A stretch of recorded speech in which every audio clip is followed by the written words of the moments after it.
Audio is arguably the most important element in any video or film, and especially for online video courses. So it's well worth making the effort and getting it right. In general, people will tolerate poor images, but they will not live with poor audio. With your online course, often people are going to be watching it on a small screen. They might be watching it on their phone or perhaps on their tablet. Or they're going to have it up on their internet browser, but you might be stuck behind another tab or in a small window in the corner of their screen. And they're not going to be paying attention to the video at the time, but of course listening intently. So having crisp, clear, sounding audio is just so important, and something I would focus on even more than the video image quality, at least at first. The good news is you can create really good audio without having to spend a fortune.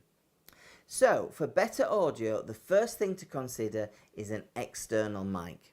These will usually be much better quality microphones than the one in your camera for starters, and will improve your audio quality.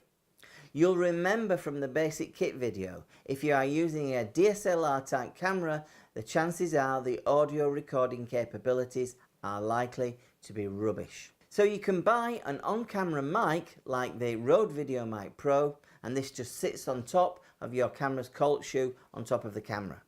Of course you will need a camera with an external mic port, which most DSLRs these days do have. Here are some other ways to make the sound better no matter what environment that you're in. Most microphones will sound better when it's closer to you. So depending if you want the microphone in the shot or out of the shot, if you're able to get it really right up in there in your face, it will sound much better. Some USB microphones like the Blue Yeti or the Blue Snowball certainly sound better if you can get close to them. So you might want to consider if it's okay to have the mic actually in the shot.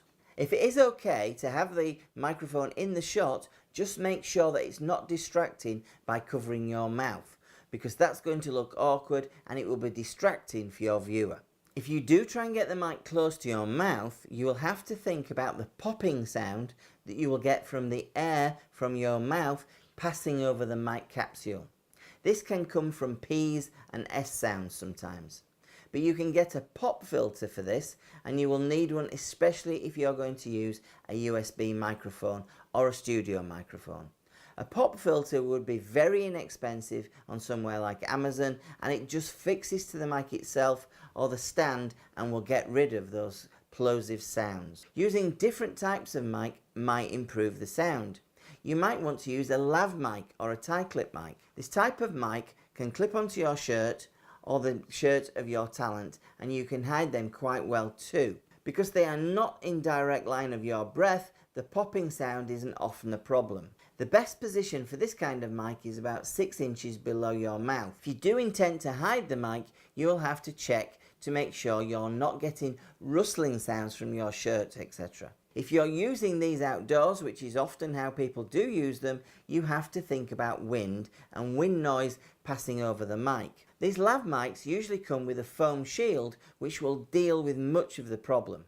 But if it's really windy, you might want to consider using one of these fluffy mic muffs.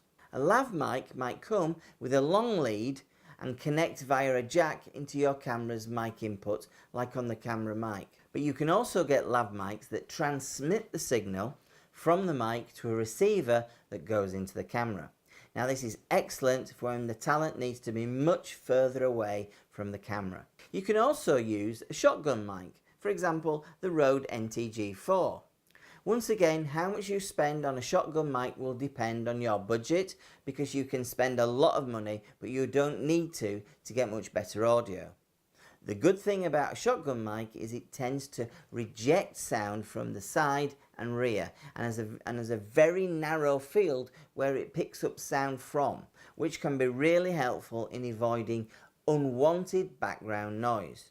You can get a shotgun mic much nearer the talent, and by pointing it directly at the talent's mouth or chest, you can get good quality audio without interference from other noises in the room.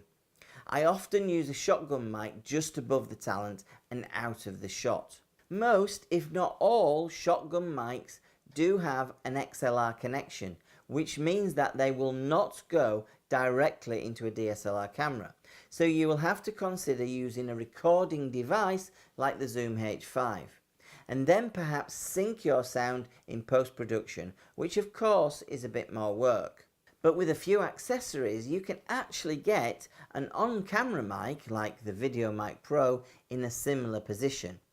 You can get an extension lead to get the sound directly into your camera, and then by using a mic stand or light stand and adjustable arm, you can get the mic quite close to the talent. But what about improving the audio quality of your environment?